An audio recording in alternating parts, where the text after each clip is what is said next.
Hola, muy buenas, buenos días. Ahora sí, buenos días, nada más. Desde donde estés ahora en tu país, gracias por estar en esta mañana tarde de sábado, aquí junto con nosotros en la sala para disfrutar de este taller. Dile adiós a los dolores lumbares, que es un taller de aplicación del yoga de forma terapéutica. A todas las personas que se han registrado, pues gracias por estar una vez más acá. Vamos a iniciar con esta conferencia o este taller. Como les decía, el taller se llama Dile adiós a los dolores lumbares. Va justamente sobre esto, sobre el tema de la aplicación terapéutica del yoga para prevenir, aliviar y eliminar los dolores de la espalda baja, esa lumbalgia. Como prometimos, es esto lo que te vas a llevar. Quiero que estés bien atento a cada información que vamos dando, a cada postura y sobre todo a la explicación teórica de por qué a veces sentimos estos dolores, cuál es el proceso de desgaste de la columna, qué hacemos o qué no hacemos para evitar o para acelerar el proceso de lumbalgia. Y presta mucha atención, hay una parte teórica, habrá muchas personas en la sala que quizás quieren ver la parte de qué ejercicios quieren practicar, pero yo creo que es importante disfrutar de la mezcla de la teoría, de los conceptos y después de la práctica que podrías hacer. Así que, como te prometimos, te vas a llevar aquí de forma gratuita toda esta información. Ahora bien, como segundo tema, creo que es importante presentar a la persona que va a dar este taller. José Antonio Cao, para los que no lo conocen, es un profesor muy joven, de unos 45 años, José, ¿no? 10 menos. Bueno, Casi. unos 35 años, pero tiene Sí. más de 20 años de experiencia en la práctica y también en la enseñanza del yoga. Es un profesor certificado por BKS y Iyengar. Es director de los centros Yoga Sastra en Tenerife, tiene más de 4 centros y gestiona un promedio de 200 alumnos activos cada mes, con lo cual esto le da un bagaje amplio de ver diferentes cuerpos, diferentes patologías, diferentes problemas de accesibilidad. Y bueno, esto le da mucha experiencia que nos va a compartir aquí.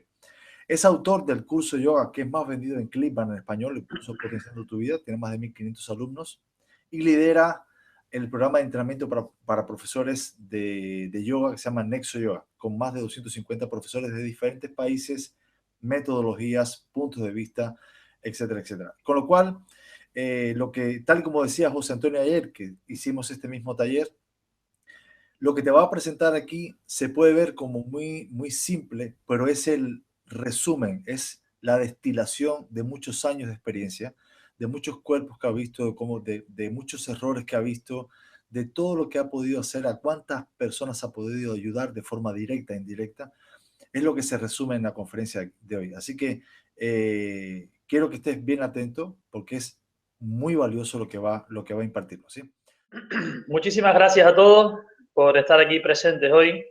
Como ya dijo Jordi, lo que vamos a exponer hoy ha sido el resultado de un trabajo de muchos años, ya que la molestia lumbar es el de los primeros obstáculos que siempre todo profesor de yoga tiene que sortear a la hora de aplicar un manual de enseñanza a sus alumnos. Es casi imposible que durante un transcurso de práctica de un año entero, por ejemplo, no nos encontremos con casos de lumbalgia casi continuamente en los grupos, que a veces impide que se dé el trabajo fluido de la práctica, ¿no? Y de la enseñanza.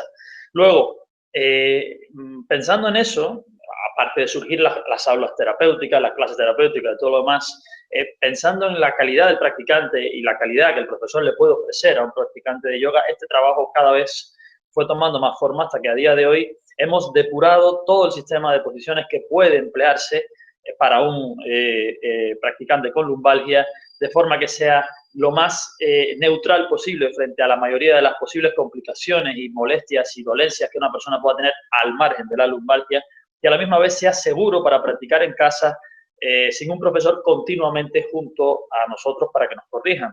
Esto ha sido un trabajo muy largo y al final pues ha dado como fruto esto que van a ver el día de hoy, así que se lo entregamos de corazón con todas las ganas de que les sirva y que llegue a cualquier persona a la que le pueda ser útil.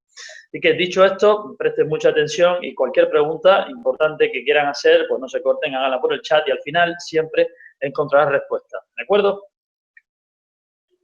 ¿Para quién es este taller? Es importante que se sepa hasta qué punto de molestia o de dolor o de dolencia se puede practicar con seguridad las asanas que tenemos visto en el día de hoy. ¿Se puede practicar con artrosis en las vértebras? Sí.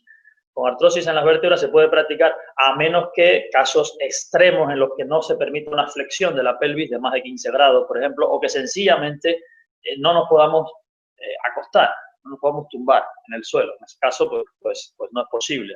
Quizás en una mesa se podría hacer algo, pero estos son casos extremos. Normalmente con artrosis vertebral, con una movilidad media y con una molestia media de artrosis se puede practicar.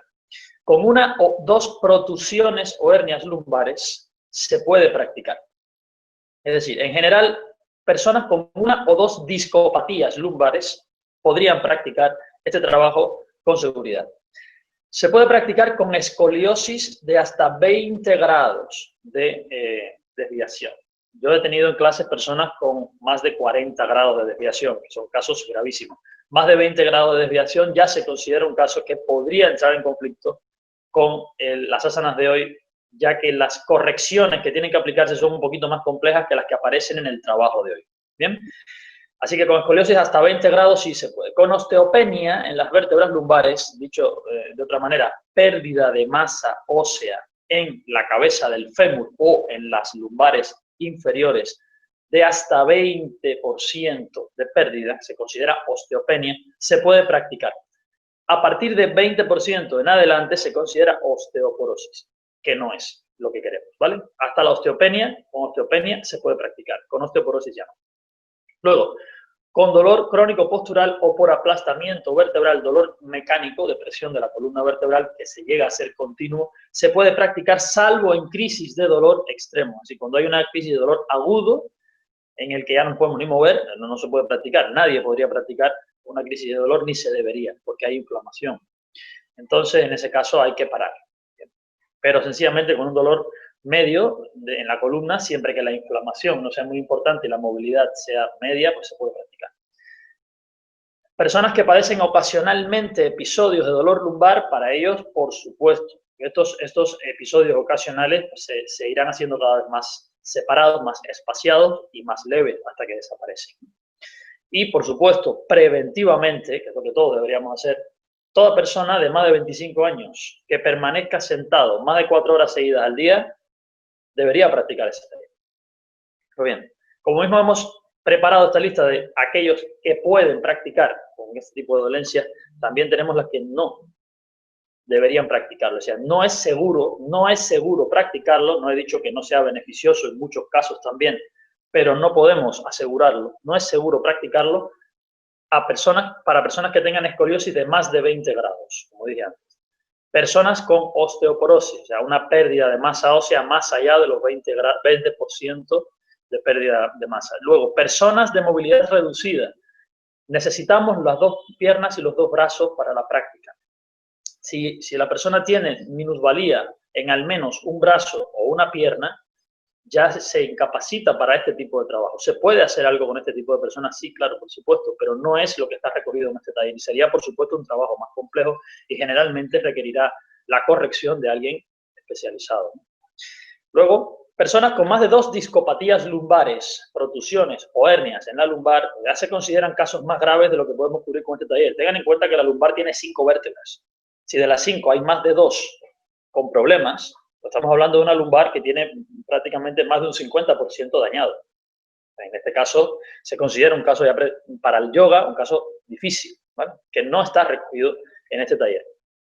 Muy bien. En general, cualquier caso no recogido en las listas anteriores, habría que consultar con un especialista. Por supuesto que hay muchísimas patologías, estenosis de canal, en fin, espondilistesis, espondilitis anquilosante, un montón de dolencias con las que podría trabajarse hasta cierto punto y hasta cierto punto no, en dependencia de las complicaciones. Esta lista podría ser muy larga. Hemos puesto sencillamente los casos más comunes y muchos de ustedes igual se verán reflejados en ellos y ya tienen una respuesta clara y no tendrán que preguntar. El resto, pues nos ocuparemos en las preguntas y respuestas, ¿vale? Pues dicho esto, continuamos. Más de la mitad de la población adulta siente o ha sentido dolor en la columna vertebral. El tratamiento del dolor de la columna vertebral es paliativo, es decir, se trata el síntoma, pero esto no es suficiente si no se trabaja sobre el origen de dicha dolencia. El trabajo de hoy va sobre la explicación básica de por qué se genera el dolor, o sea, el origen, y el tratamiento va indicado hacia ese origen y no hacia el dolor. Cuando ya se experimenta el dolor, ya se ha producido el aplastamiento, la compresión que lo genera, con lo cual lo importante es llegar hasta ahí y eliminarlo. Es interesante, les voy a dar un dato, que en algunos países, esto que es más del 50% de la población adulta siente o ha sentido dolor en la columna vertebral, se dispara hasta un 80%. Hasta un 80%. Por ejemplo, en algunos años en México, en el Instituto Nacional del Seguro Social, creo que se llama así en México, los valores del censo de personas con dolor entre el censo poblacional de personas adultas llegó a ser hasta de un 80% en algunos años, ¿vale? Entonces, esto es, digamos, un punto importante como dato. En otros países es más bajo, pero en general es muy alto. En general, en el mundo entero, la estadística dice que más del 50% de la población adulta siente o ha sentido dolor. Cuando hablo de dolor, hablo de episodios importantes. No estoy hablando de que a alguien le moleste un poquito la columna. Estoy hablando de un episodio real de lumbalgia que imposibilita o disminuye bastante la movilidad y el rendimiento osteomuscular y nervioso del cuerpo. Así que se hace muy importante este trabajo que estamos haciendo. El yoga, frente a este tipo de problemas, es una vía clara y probada para mejorar en una amplia lista de patologías ligeras y moderadas de la columna vertebral. Entre ellas, el dolor lumbar, cuando se produce por compresión, es en sí una dolencia, pero muchas veces el dolor lumbar es un síntoma de otras dolencias como la hiperlordosis o como la hernia discal o como lo que sea. Bien. El caso es que yo doy fe de esto porque todas esas listas de patologías de las que hemos hablado anteriormente, las que son tratables y seguras con este taller, las he visto todas, muchísimas veces, y he trabajado precisamente con este tipo de secuencias que les vamos a proponer, con este tipo de grupos de posiciones que le vamos a proponer, y son altamente efectivas, un grandísimo porcentaje, efectivas en un corto tiempo, salvo casos un poco más graves que precisamente no están recogidos en este taller. Además, el yoga es un sistema de ejercicios óptimo para prevenirlas, manteniendo joven, flexible y amplia toda la estructura vertebral y atención medular.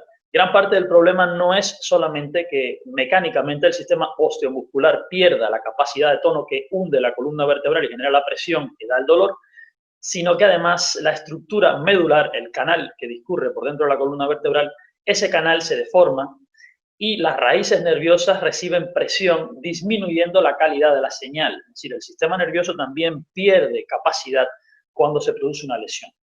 Luego, el problema no solo es muscular, sino también es nervioso. Hay que generar tono y elasticidad muscular por un lado, poner los huesos en su sitio, pero por otro lado hay que dar propiocepción otra vez al cuerpo. Es decir, hay que reactivar la nervadura sensitiva y reactivar la potencia de la nervadura motora para volverle a dar a los músculos y al cuerpo ese movimiento natural neuronal, relacionando el cerebro con la zona dañada correctamente. Hay que restituir, por decirlo de alguna manera, las comunicaciones correctas entre esa zona dañada y el cerebro. Esto es una parte importante de la recuperación de la lesión que muchos no tienen en cuenta, pero que es fundamental, ya que en un futuro, aunque nos restituyamos muscularmente, si el nervio no controla el límite del movimiento, volvemos a caer otra vez en la misma lesión.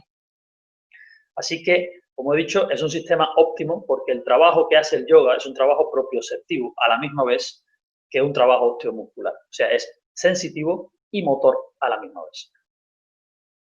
El proceso natural de desgaste e inercia de la columna vertebral es bastante sencillo de explicar. Vamos a intentar ir lo más rápido posible por aquí, pero es importantísimo que ustedes entiendan por qué la columna vertebral llega a sufrir lumbalgia debido a la presión y al desgaste natural. La columna es el centro y eje del sistema osteomuscular, como ven ahí, y también el centro de comunicaciones del cerebro y el cuerpo, como expliqué anteriormente, pues alberga a la médula espinal. La columna recibe un alto impacto diario del peso corporal porque andamos sobre dos piernas, en bipedestación. Si fuéramos cuadrúpedos y la columna estuviese horizontal, este problema no existiría. Pero al estar de pie, si se fijan en la columna a la izquierda, hemos necesitado durante todo este tiempo de evolución que las vértebras inferiores, las lumbares, fíjense, sean mayores que las vértebras superiores porque van a estar especializadas en recibir peso. Estamos acostumbrados a recibir un alto impacto del peso corporal en la parte media inferior de la columna vertebral.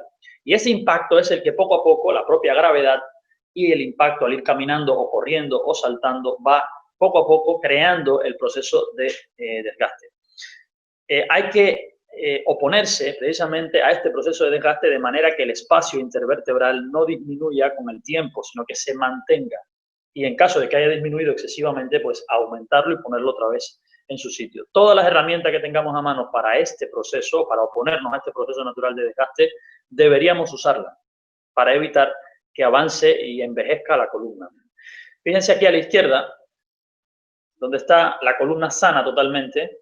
A partir de los 30 años, esta columna sana comienza a degenerar desde el núcleo pulposo de los discos intervertebrales. Fíjense cómo el pequeño disco azulado que aparece entre los cuerpos de las vértebras es amplio en la izquierda y a la derecha se hace fino, de la misma forma que la propia vértebra pierde un poco la forma original lisa y regular del cuerpo vertebral y aparece una especie de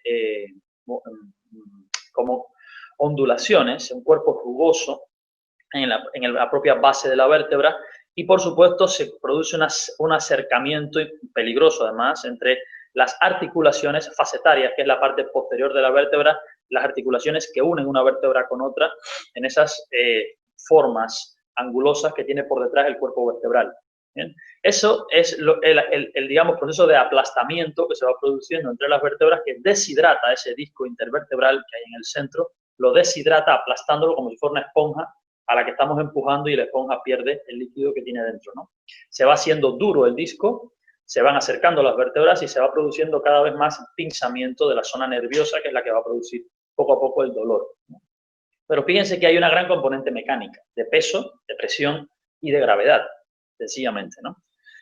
Este proceso de aplastamiento y de degeneración de la forma de la vértebra, que es la artrosis vertebral, después de los 30 años la padece la población en más de un 90%. Lo que pasa es que no llega a un nivel lo suficientemente grande como para generar dolor y molestia y por tanto no se le diagnostica a una persona artrosis hasta que esos niveles de deformación y de aplastamiento no llegan a ser altos, ¿no? Pero si vamos a ver realmente quiénes tienen artrosis, pues yo mismo la tendré, seguramente. Lo que la tendré a un porcentaje tan bajo que no me afecta y así será durante el resto de mi vida si me mantengo en una práctica activa del yoga.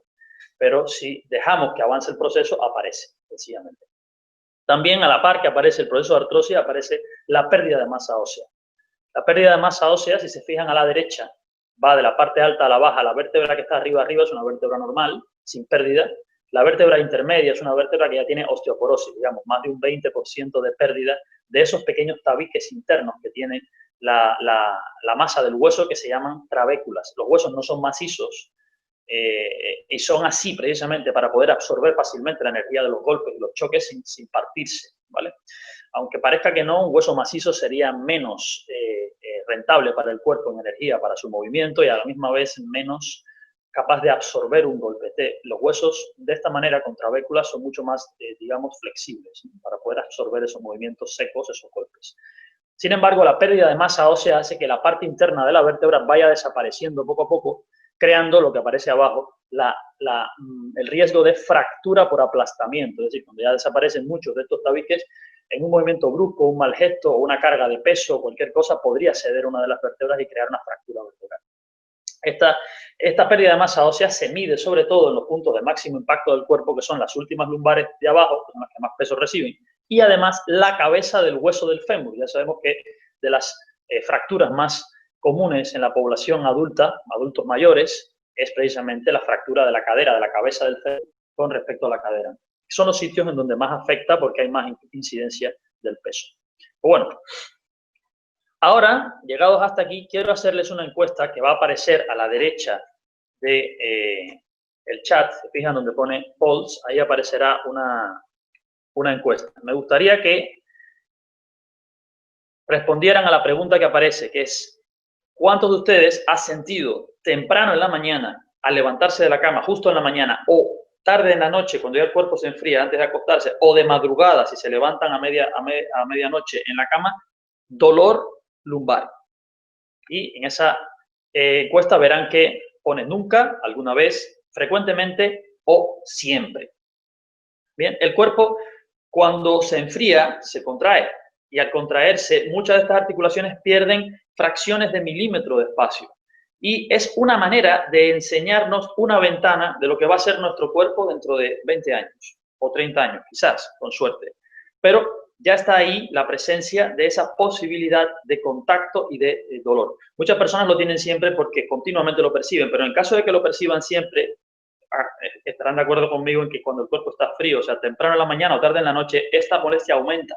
Aumenta porque pierde espacio la articulación. Podemos decir directamente que el dolor lumbar es inversamente proporcional al espacio de la articulación. Cuanto más espacio haya interarticular, menos dolor va a haber. Cuando más presión haya entre las vértebras, más dolor va a haber. Así que el calor corporal, cuando nos levantamos y nos ponemos en marcha, pues genera ese espacio vertebral que permite que desaparezca el dolor.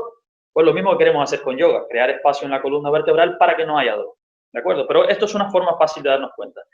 Fíjense, de los que han respondido ahora mismo la pregunta, el 5% nunca lo percibe, el 7% siempre lo percibe, pero el 56% ocasionalmente lo sufre y el 32% frecuentemente lo sufre. Fíjense, esta es la campana de probabilidades en las que se sitúa una población normal, mundial o de un país. En el gran centro de la campana, el gran volumen, fíjense que 55 y 32, pues es un 88, casi un 90%. Ocasionalmente, menos o más frecuentemente, tiene dolor lumbar, fíjense, no llegando a ser episodios de no me puedo mover, pero tiene dolor lumbar, temprano en la mañana y tarde en la noche, que es cuando el cuerpo se enfría. Y luego solamente un 12% está exento de esa molestia o la sufre siempre, son los extremos, ¿no?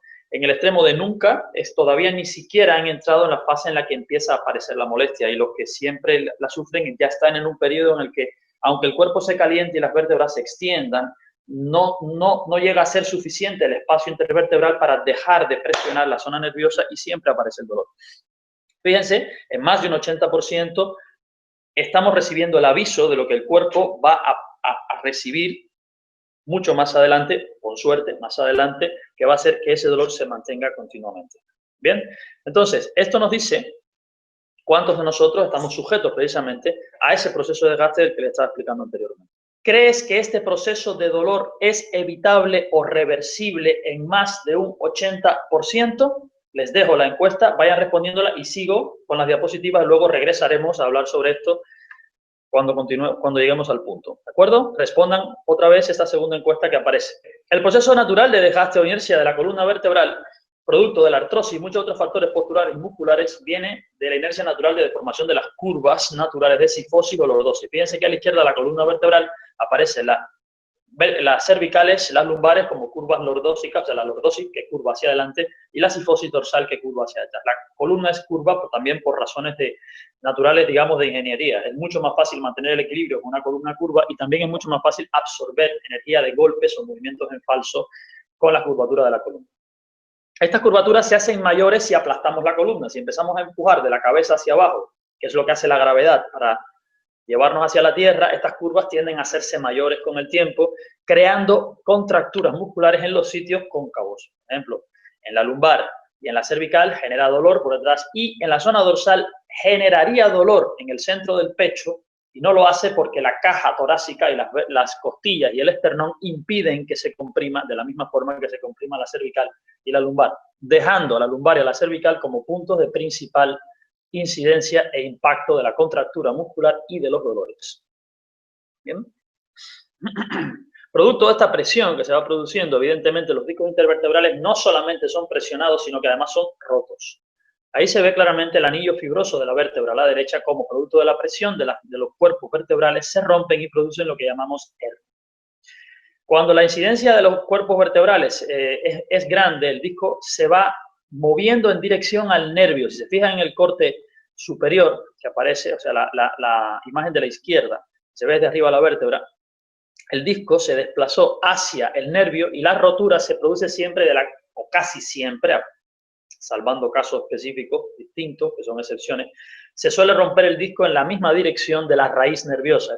Ese pequeño tubo que ven ahí amarillo con las ramificaciones de izquierda a derecha son las raíces nerviosas, el centro es la médula y las raíces son las que son presionadas finalmente por el propio contenido del núcleo pulposo del disco que es el que al echarse fuera lo presiona. Esta es una presión hidráulica, es un fluido que presiona el nervio y genera el dolor. Además, otro dato importante, las proteínas que libera ese disco son altamente inflamatorias, con lo cual se produce una inflamación además provocada por la reacción química de esas proteínas sobre el propio nervio. O sea, hay un añadido. Las personas que tienen hernias discales no solamente les duele por presión, sino que les duele por inflamación producida por una reacción química de esas propias proteínas con el nervio. ¿Bien? Sin llegar a ser procesos de protusión y hernia, ya molestaban mecánicamente, pero al generar la protusión, al generar la hernia, se añade esta segunda razón que duplica el dolor y genera esas sensaciones de como si hubiera un clavo metido en la columna vertebral.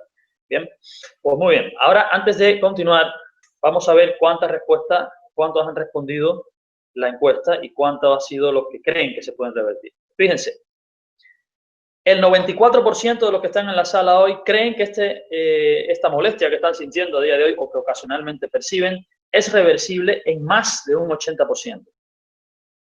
Y es así.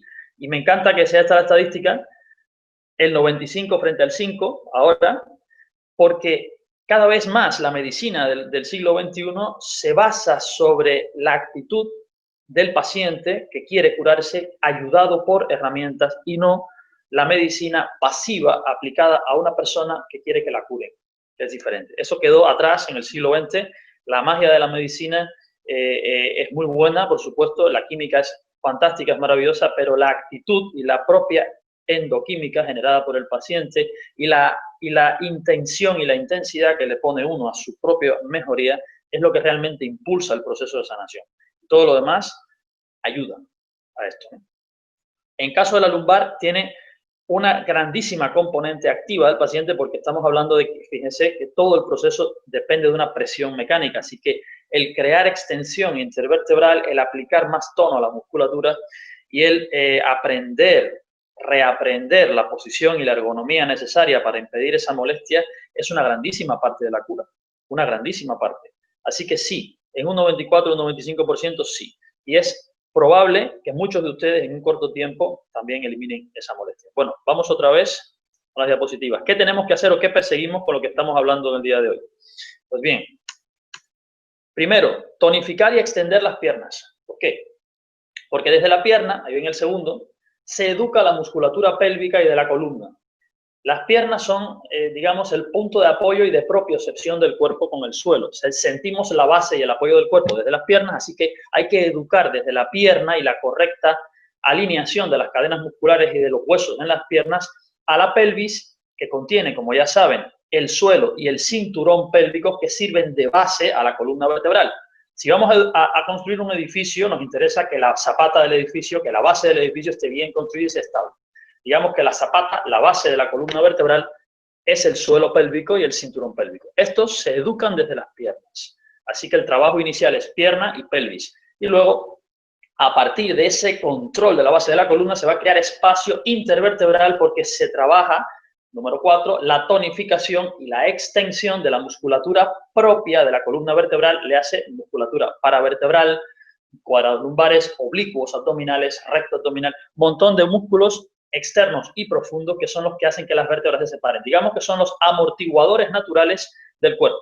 Piensen que un coche le ha fallado los amortiguadores y se los cambian para que el coche no dé golpes contra, o sea, la carrocería contra el chasis. Pues bueno, esto es lo mismo. Cuando el cuerpo empieza a fallar en su amortiguación, hay que restituir los amortiguadores naturales del cuerpo, que es el punto número 4 de los objetivos. Aunque sea fundamental crearlo, es imposible, ya que vivimos de pie sobre las piernas, hacerlo sin antes trabajar piernas y pelvis. Finalmente, el número 5, y no por eso menos importante, desarrollo de la propiocepción de la columna vertebral, especialmente en las zonas afectadas. Vuelvo al principio, les había dicho, cuando hay una lesión en una zona cualquiera, el nervio ha sido tocado. El nervio, cuando lo tocamos y lo afectamos, duele y pierde sensibilidad o sencillamente se apaga. Cuando se apaga ya es el último reducto que tiene el cerebro para evitar un dolor muy agudo.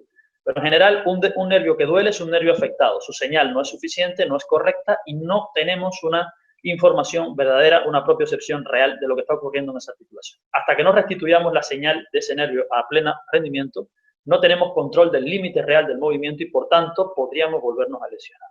Es el quinto elemento, ¿vale? Pues ¿Qué materiales necesitamos para este tipo de práctica? Miren, necesitamos una silla cuyo asiento sea plano. No necesitamos una silla o no debemos usar una silla que la parte delantera de la silla sea ligeramente más alta que la posterior. Ustedes han visto los diseños ergonómicos que hay de sillas a día de hoy que tienen el asiento curvo o el asiento más alto delante o que son muy mullidas y tienen mucho acolchamiento. Ninguna de esas sillas nos vale.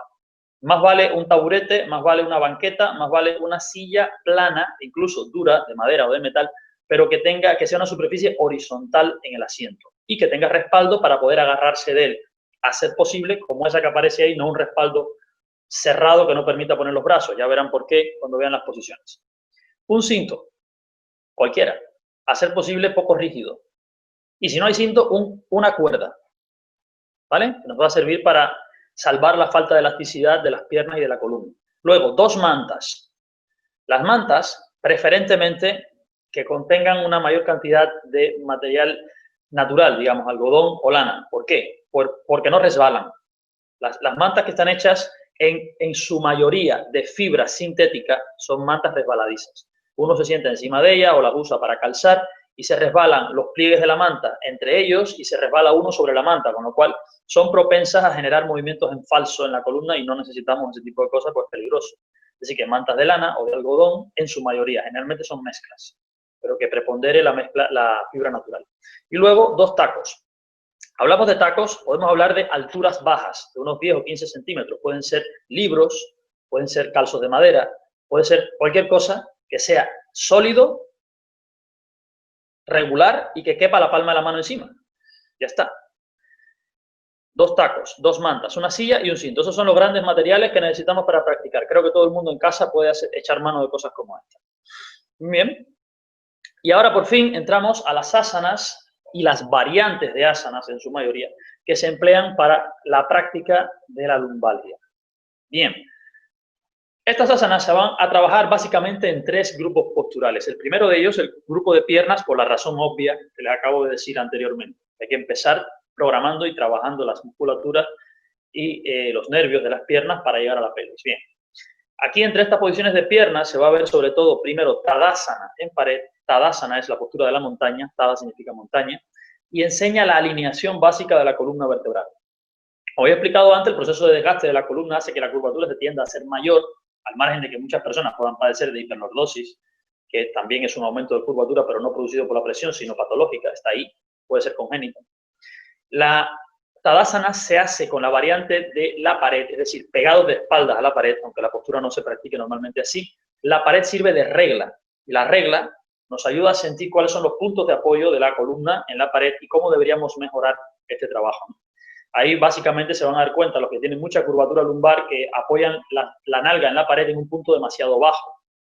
Hay que ir moviendo la pelvis, extendiéndola, de manera que el apoyo sea, digamos, en el glúteo medio, para que la lumbar no se arquee excesivamente. Pero en general se moderan las curvas de la columna vertebral usando las reglas de la pared y se recuerda esa huella perceptiva, que es lo que comienza ese trabajo de propiocepción.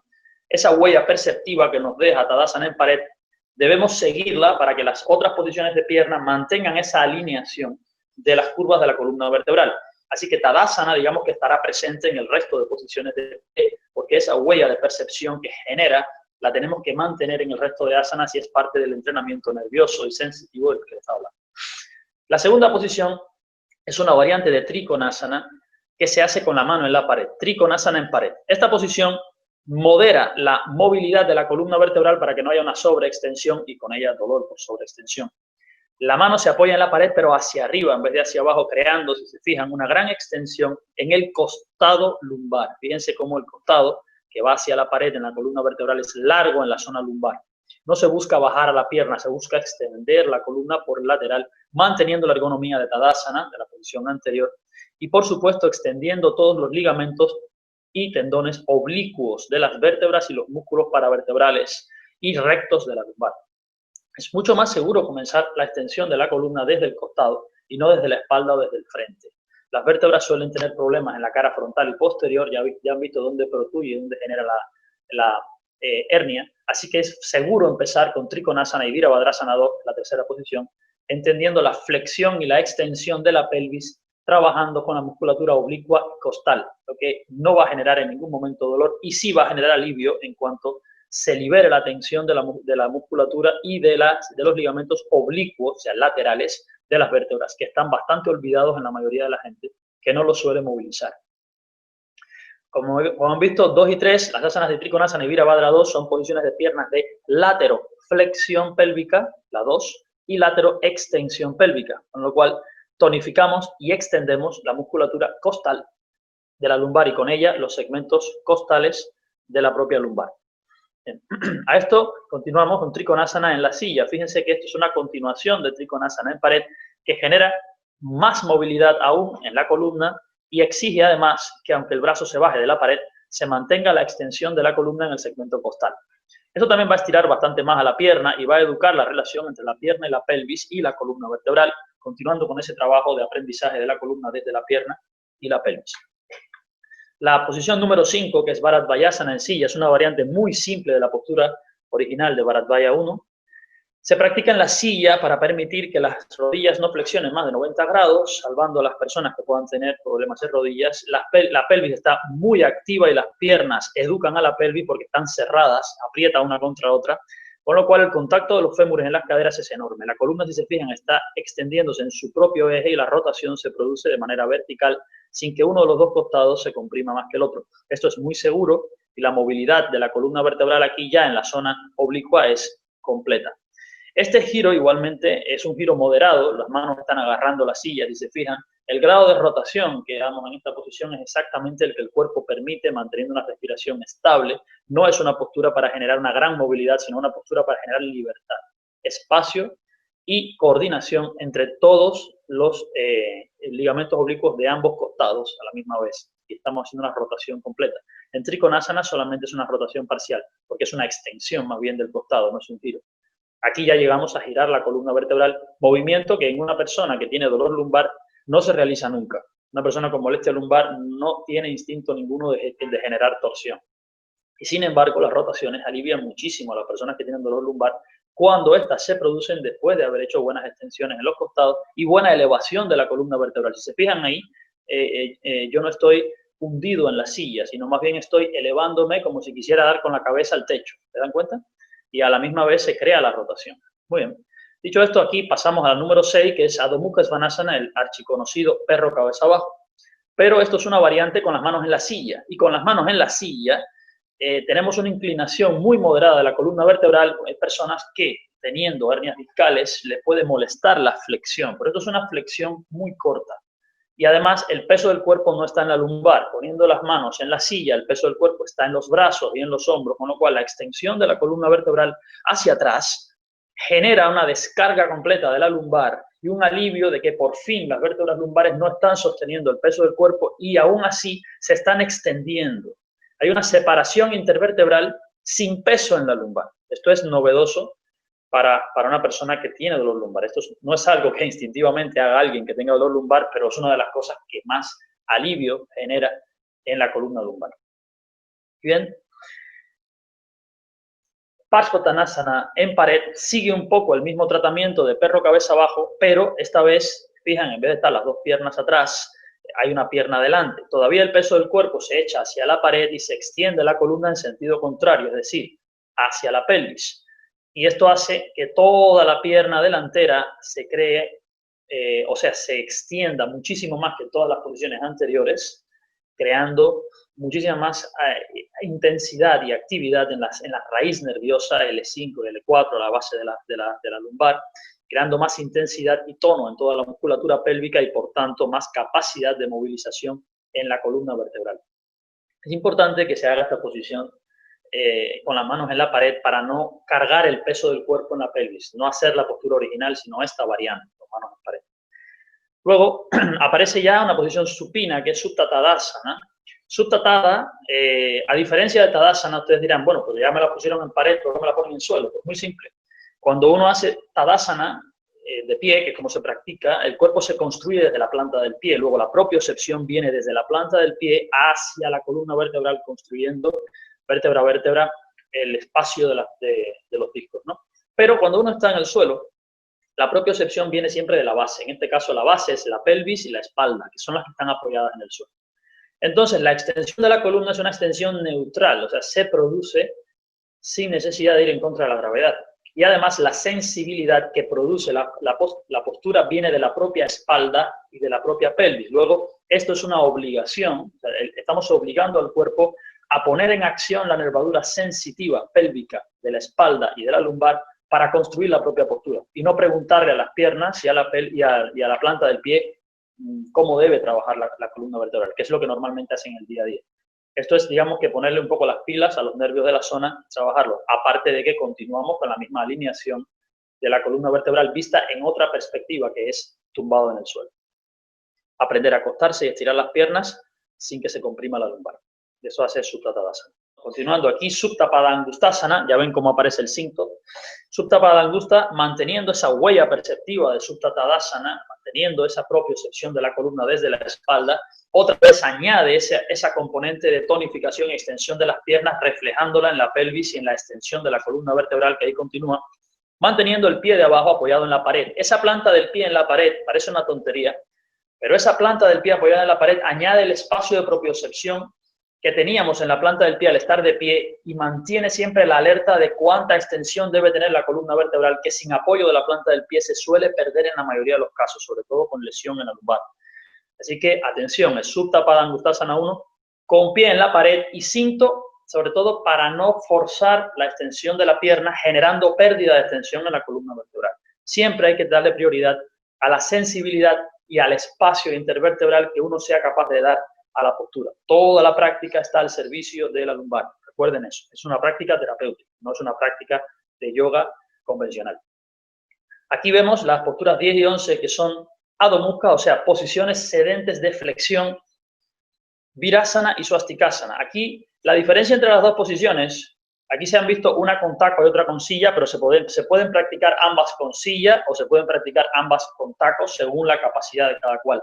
La diferencia está en la posición de las piernas. En una las piernas están dobladas si estamos sentados sobre los talones y en otra las piernas están cruzadas si sentados sobre los huesos de las nalgas. La diferencia principal de este cruce de piernas con respecto a la apertura viene de las cadenas musculares y nerviosas que funcionan para sujetar la pelvis en uno y otro caso. Es necesario darle propiocepción a todas las vías nerviosas del cuerpo y no solamente a una. De aquí podríamos haber puesto una y quitar otra del medio, pero no es posible. Porque en la primera trabaja básicamente la cadena estática posterior y en la segunda trabaja la movilidad de rotación externa de la pierna y la articulación sacroiliaca se expande, que son nervios totalmente diferentes y que tienen que trabajar uno y otro con la misma calidad frente a la lumbar.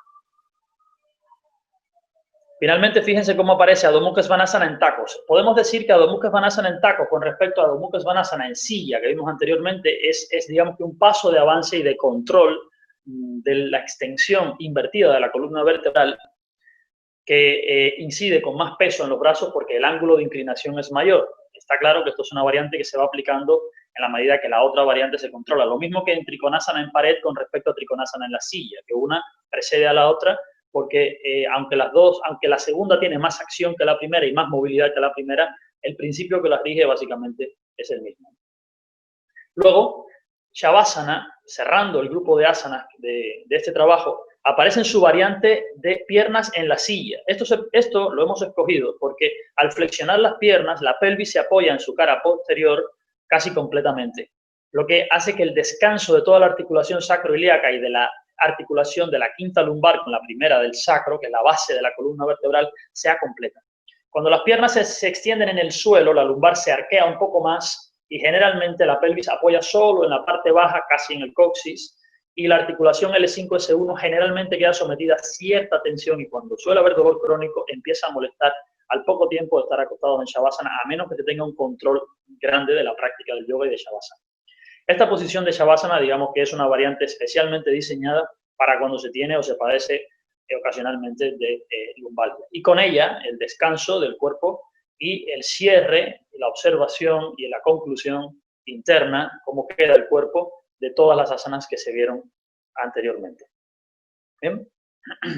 En general, podemos decir que cada una de las posiciones que se han visto en el día de hoy, o que se están viendo en el día de hoy, son muy beneficiosas en ese tipo de variantes que hemos escogido para la lumbalgia, incluso con las dolencias que hemos dicho. Pero también hay que añadir que la forma en la que se organizan es importante y puede aumentar muchísimo la eficiencia de la práctica. Para no herir ningún tipo de sensibilidad y, digamos, métodos de secuenciación que se puedan emplear en montones de escuelas distintas de yoga, podemos decir que clases yoga, nosotros tenemos la opinión de que estas asanas se deben practicar como regla genérica, aunque pueden cambiarse, primero de pie, luego sentado y luego acostado. O sea, las asanas del grupo de posturas de pie primero, luego las sedentes y finalmente las asanas supinas. Esto, evidentemente, es solamente para no complicarnos y meternos en las reglas de secuenciación tal como se comprenden en clases yoga, que van más allá. Pero esa es la base. Si la practican de esa manera, obtendrán el beneficio del que hemos hablado con la rapidez que cada cual su dolencia lo permita. El tiempo de práctica, por supuesto, aquí me gusta siempre dar un ratio del ratio del 10 a 1. Es decir, el tiempo que hemos tardado en llevar a la columna a una situación como la que tenemos, divídanlo entre 10 y será el tiempo en el que tarde el cuerpo en ponerse en una posición de espacio suficiente para no generar dolor. 10 a 1. Cada década de hundimiento en la columna y de problemas en la columna es un año de trabajo de yoga. Tampoco diariamente 3 horas. Aquí estamos hablando de una práctica de 20 minutos diarios, 20, 25 minutos, media hora diarias a lo sumo. Pero hay que trabajarlo con una frecuencia de al menos 5 o 6 veces a la semana. Le decía a Jordi ayer que el tiempo que pasamos cepillándonos los dientes al día ya son 15 minutos. Bueno, si nos cepillamos bien los dientes, son 15 minutos al día. Pues imagínense, dedíquenle el mismo tiempo a la lumbar y durante un décimo del tiempo que han tardado en hacerse daño en la columna, tendrán la columna bien otra vez. Ese es el tiempo de práctica diario y, digamos, en perspectiva que debería aplicarse con un trabajo como este, con esta seguridad, para obtener un beneficio. Ahora, ¿qué beneficios directos vas a experimentar con esta práctica continua? Bien, esto está medido, forma parte de la estadística que nos ha llevado al trabajo de hoy. Disminuye radicalmente el nivel de dolor, eso está clarísimo, ¿vale? Se alcanza una extensión óptima intervertebral. Por supuesto, ojo, disminuye radicalmente el nivel de dolor y se alcanza una extensión óptima intervertebral si se practica los tiempos que tienen que practicarse y, por supuesto, si se realizan esas asanas correctamente, cosa que después hablaremos con tranquilidad. Se fortalece la musculatura de las piernas y se tonifica el suelo y el cinturón pélvico. Hay un montón de problemas que el cuerpo tiene sencillamente por no tener fuerza en el suelo pélvico y en el cinturón. E incluso la función de muchos órganos disminuye porque estos músculos no les sirven de base correctamente. Pues todo eso son beneficios directos. Además, se alcanza el tono óptimo de la musculatura propia de la columna, tras lo cual no vuelven a comprimirse las vértebras. Esto, por supuesto, es el santo grial de hoy. Si las vértebras se colocan en su sitio, no solo no molestan, sino que no nos molestarán, que es lo que más importa, ¿no? Independientemente de esto, además, recogemos beneficios indirectos que se experimentan con esta práctica. Pues, ¿cuáles son? Aumenta la calidad de la respiración. Ustedes dirán, ¿por qué? Pues al extender la columna vertebral y colocar los cinturones pélvicos y escapulares en su sitio, el pecho se abre y el pecho guarda los pulmones, que los pulmones tienen menos resistencia a la estructura torácica porque se ha abierto el tórax y por tanto respiramos mejor. Con esto viene el aumento del metabolismo corporal, se sentirá más energía en el cuerpo y se aumentará la movilidad en hombros y caderas. Se disminuye la rigidez torácica, todo esto está en el mismo círculo de las razones por las que ocurre. Aumenta el volumen pulmonar y teniendo más espacio en el tórax, mejor respiración, mejor metabolismo y más cantidad de energía en el cuerpo, obviamente mejora el humor y mejora el estado emocional. En este momento hemos dado toda la información del por qué se produce el dolor, cómo llegar a trabajar con él, cuánto tiempo tienen que trabajar con él. Este es el momento de tomar el control y de practicar, por favor, todo lo que te hemos dado en este momento, así como te lo hemos dado, en el orden básico de primero de pie, luego sentado y luego acostado, en un tiempo de práctica medio de 20 a 30 minutos diarios, de 5 a 6 veces a la semana, es suficiente, es una herramienta muy eficiente a favor de la pérdida del dolor que tienes ahora mismo. por favor, no permitas que los dolores lumbares te roben más calidad de vida. No dejes que lo que estás haciendo caiga en saco roto. ¿Verdad, Jordi? ¿Qué te parece? Excelente, excelente, José. Bueno, primero que nada, como siempre, creo que es una información muy precisa y que se entrega de manera directa. Espero que todos hasta aquí lo hayan entendido bien. Simplemente nos comenten en el chat qué les ha parecido. Por ejemplo, del 1 al 10, si el 1 es muy mal y el 10 es excelente, ¿qué les ha parecido lo que han visto hasta el momento en la presentación? La forma de entregar los ejercicios, el tema de la secuenciación, la explicación de la columna. Me encantaría del 1 al 10 simplemente que nos den su feedback para así pues tener una visión de lo que estamos haciendo, cómo lo estamos transmitiendo. A mí me parece un 10 o como mínimo un 9,8, ¿sí, José? Pero, bueno, ahí está en el chat 10, 10, 10, 10. Y es interesante porque este es el valor que queremos entregar, sobre todo de esta experiencia. Y créanme, he visto también los talleres directamente de José Antonio y es interesante ver cómo se resume, se destila en unas diapositivas, no sé, en una hora de tu tiempo que vamos en la sala, se destila los años de experiencia.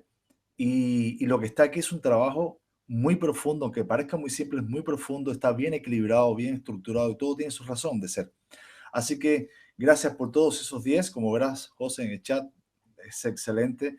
Así que muchísimas gracias por ese feedback que nos están dando. 9-10 es la puntuación que predomina, ¿sí?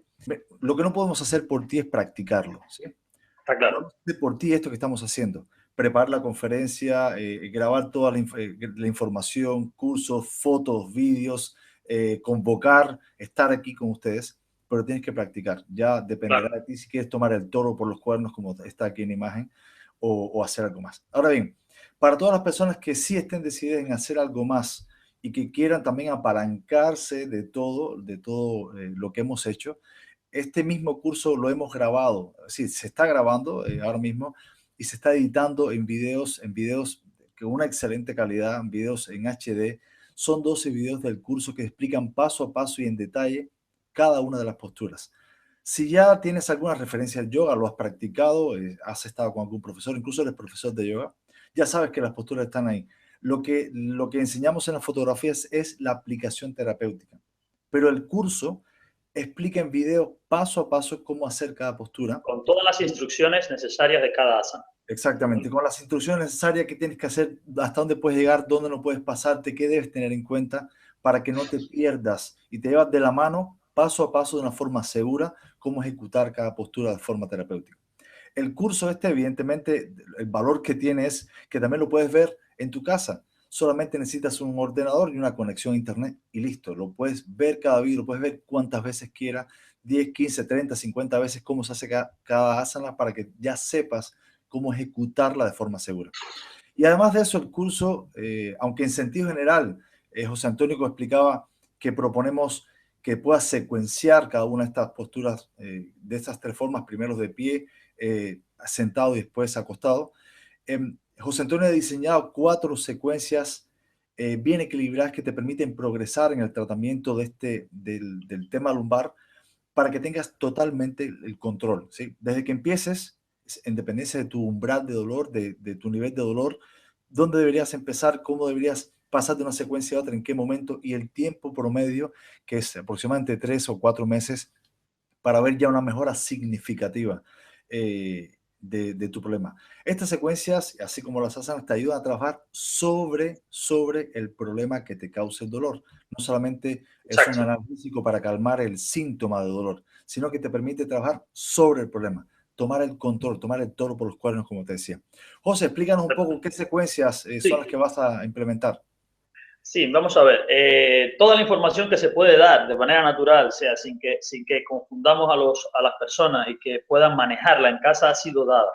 Pero la secuenciación, la relación de cada una de las posturas unas con otras y la huella perceptiva que deja con todas las instrucciones que cada asana tiene que tener para que no solamente desarrollen el cuerpo lo que importa, sino para servir de base para que la próxima postura funcione de esa otra manera, es una cantidad ingente de información. Y bueno, los que han ido a seminarios directos conmigo los que han estado conmigo se dan cuenta de la cantidad de información que hay detrás de todo esto, ¿no? Así que aunque hubiésemos querido, no podríamos haberlo dado no solo en un taller online, sino ni siquiera en 8. Así que yo he desarrollado 4 secuencias que si ha costado sacar 13 posturas de todas las posibles que hay para que sean tan sencillas y tan estructuradas y tan básicas, más nos ha costado llegar a 4 secuencias de las centenares de secuencias posibles que se pueden hacer. Pero inicialmente queríamos entrar con una secuencia que se llama primer contacto, que es una secuencia en la que el cuerpo va a usar esa secuencia como pretexto para que la mente se reconcilie otra vez con ese estado de dolencia del cuerpo y entienda la limitación real que tiene el movimiento y haya una toma de conciencia completa de la musculatura y de la propiocepción de la región. Bien, es una manera de reencontrar los límites osteomusculares y nerviosos que tiene la zona y encontrar cuáles son los verdaderos límites de movilidad, no los que la mente tiene, sino los que el cuerpo realmente posee con esa dolencia, y hacerse otra vez dueño de la movilidad, del tono y de la elasticidad de esa zona. Ya sabemos que una mente no convive con una zona dañada en el cuerpo, la evade completamente o la sufre, pero no la observa. La observación es base de la práctica del yoga. Hay que aprender a observar y a convivir y a reconciliarse con esa lesión en la práctica. Ese primer contacto da eso.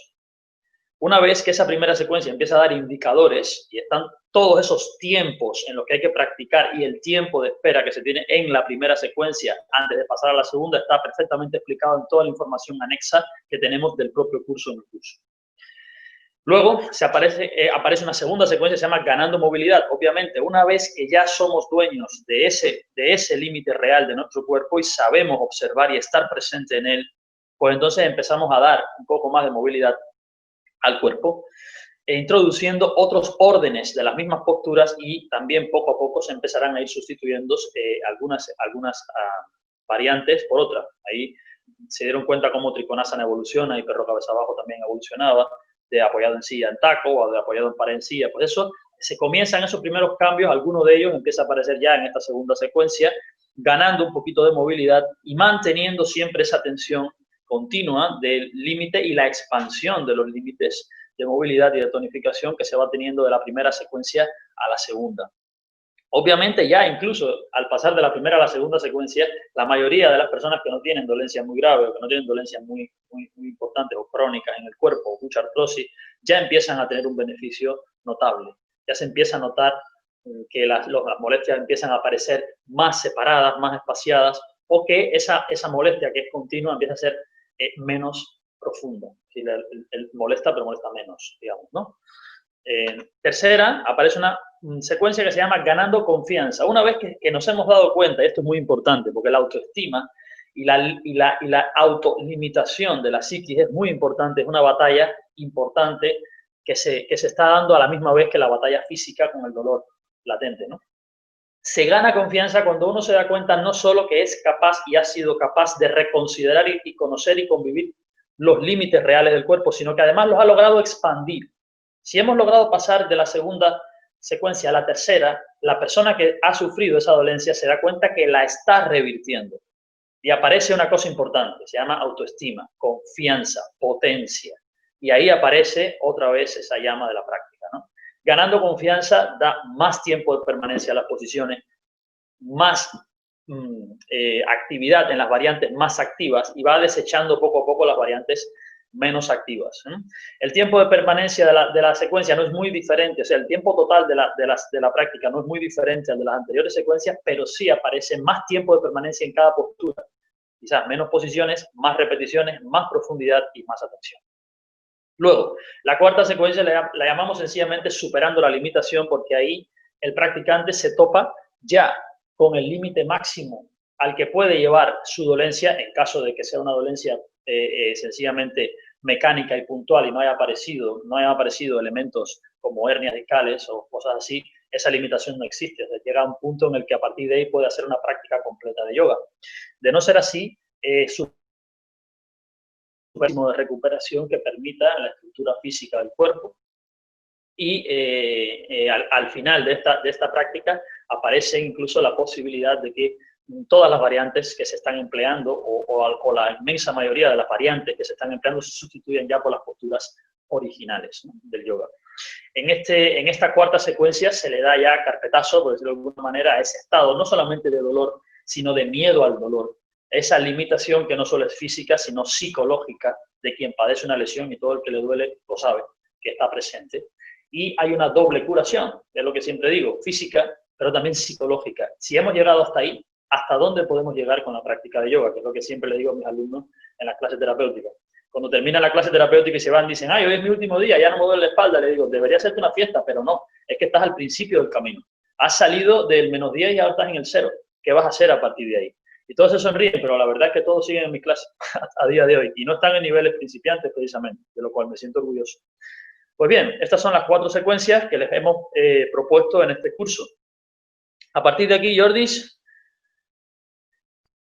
Sí, bueno, esto es lo que queríamos explicar básicamente del curso Ahora, ¿este curso está disponible? No, todavía no está disponible. Estará el día 1 de febrero, ya lo vamos a lanzar este curso. Tú has participado en esta conferencia. Creo que es excelente que hayas podido estar aquí, que te has llevado el valor, que te has llevado todo el material para ti, que ya comprendas un poco más lo que puedes hacer. Pero lo que decíamos, para las personas que estén realmente comprometidas con dar ese salto y con mejorar su calidad de vida, pues también tendrán esta tutoría en video con todo el paso que tienen que seguir, la secuenciación, etcétera, etcétera. Este curso, el día 1 de febrero, va a salir a la venta y solamente va a costar $37. $37 por todo el trabajo, por todo lo que se resume, por toda la experiencia de muchísimos años que tiene José Antonio, llevadas a ti sobre cómo tratar el dolor lumbar. Creo que es una propuesta realmente atractiva. Pero hay más de esto. Queríamos hacer a las personas que están en la sala y hasta el día 31 una oferta de pre-lanzamiento, que solamente en vez de 37, $25. Mira, no podemos ponértelo más fácil, realmente. Solamente $25 puedes acceder a todo este curso. Hoy por hoy no está disponible todavía, está el día 1 de febrero. Pero repito, si puedes adquirir el curso que estás aquí en la sala, solamente por $25. Pero yo creo que la propuesta es realmente atractiva. Insisto, solamente $25. No es que te lleves un curso, es que te vas destilada la experiencia de muchos años puesta a tu servicio en vídeos que puedes ver. Tienes un profesor en casa para que te pueda llevar paso a paso de la mano para definitivamente trabajar sobre los dolores lumbares. Así que, dicho esto, vamos a pasar a las preguntas. Aquí a la derecha ves la oferta. Ya puedes, cuando quieras, puedes hacer quiero esta oferta y sales, automáticamente sales a otra página. No te vas de esta página, puedes seguir preguntando y puedes seguir aprovechando la oferta. Entonces, nada más, a las personas que estén aquí, pues les damos la bienvenida. Ahora pasamos a las preguntas. José, ¿qué te parece? Sí, me parece fantástico. Vamos a empezar a responder.